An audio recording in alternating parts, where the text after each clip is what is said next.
ఈ దిన దేవుని వాక్యము మత్తయి 11:28. ప్రయాసపడి భారము మోసికొనుచున్న సమస్త జనులారా, నా యొద్దకు రండి, నేను మీకు విశ్రాంతి కలుగజేతును. ఈ రోజు మీ అన్ని అలసట మరియు భారాలతో తన వద్దకు రమ్మని యేసు మిమ్మల్ని ఆహ్వానిస్తున్నాడని గుర్తుంచుకోండి. ఆయన మీకు విశ్రాంతి మరియు రిఫ్రెష్మెంట్ అందిస్తాడు. మీ భారాన్ని ఒంటరిగా మోయడానికి ప్రయత్నించవద్దు.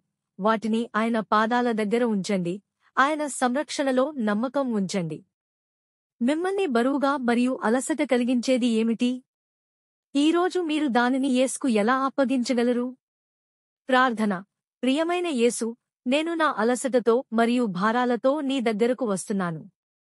దయచేసి నాకు మీ విశ్రాంతి మరియు రిఫ్రెష్మెంట్ ఇవ్వండి.